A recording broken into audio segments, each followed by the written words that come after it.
Now coming to emotional quotient. What is emotional quotient?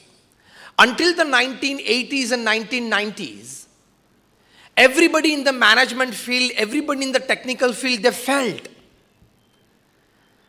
that only a good amount of knowledge, only a higher intelligence can perform well. But after the 90s, the scenario changed. They could experience practically in the industry, practically in all fields,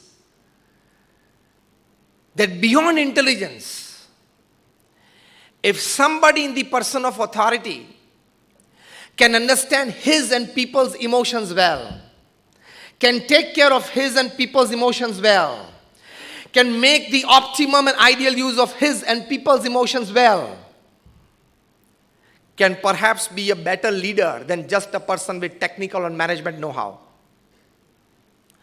So the rise of the emotional quotient in the decade of the 90s.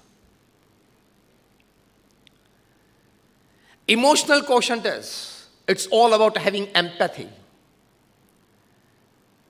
where you are people-oriented. You give priority to people. You give less priority to your individual ambitions, but you take care of people's feelings, people's wishes more, and you have a knack how to use best people's emotions and feelings, optimum use of it for the growth of the organization and the growth of the individual. So after the 1990s, emotional quotient came into play. Those people with better EQs, they became better leaders, and ultimately by the turn of the millennium, they came to know that EQ are the people, they would have better leadership qualities than people with just IQ.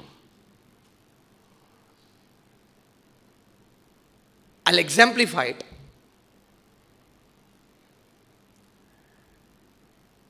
Dr. Bernie Siegel has written a very good book, Love, Peace and Healing. He's a very renowned, a very successful doctor in the United States. In this book, he has exemplified many stories where beyond medical science, by love, peace, meditation, prayers, healing has been faster, has been better. And he presented all these cases on primetime American TV. A lady in Los Angeles, California, she decided to do some social service. At the age of 80 plus, she felt, what can I do? She approached the nearby hospital, which was a cancer hospital. She asked the doctor that, can I get the photographs of patients who are suffering from 4th stage cancer? And the doctor asked why. She said, I want to pray for them. I can understand the emotions, the feelings of their kith and kin who would be worried about them. Taking that into consideration, I want to express my heart out for them. She would take the pictures back home. She would pray with a wish that this patient gets cured because the patient's kith and kin are so much worried about the person. And to everybody's surprise, and to all of your surprise today, that she cured during her lifetime more than 30 to 35 4th stage cancer patients without a single medicine. Just by effectively expressing herself, praying for them. So your emotional quotient is you understand people well. When you will in future get into work mode, get into management, there are basically 3 types of management. First is material management, which is the easiest. If somebody asks you to rearrange these chairs in some other way, you could rearrange it. You don't need to use much of your intelligence or brains in it. You have just been directed and you are supposed to do, and you do it. Easiest of all three is material management. A bit tougher than that is money management. Somebody gives you 500 crore rupees, it's difficult to manage what to do with it.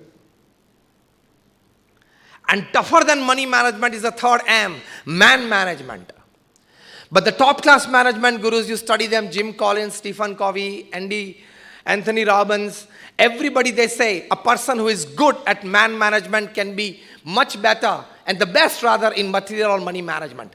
Because they say, take care of your people will take care of your work. This is where EQ comes into play. This is called emotional intelligence. So emotional intelligence is all about empathy. So I exemplified and defined emotional intelligence. Coming to spiritual quotient, spiritual intelligence.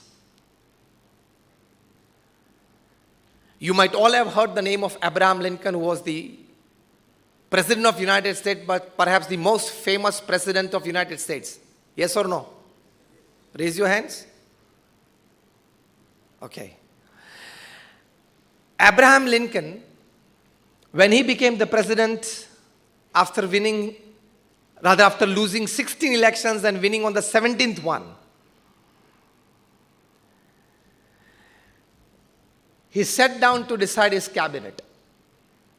His personal aide was just beside him. He started listing the births, started listing the name of the ministers, in which he decided to give the post of the War of Secretary to a particular person. His secretary beside him said, "Sir, if you don't mind, can I interrupt?" He said, "Yes." "Sir, when you are giving this very important, critical post to this person, do you know that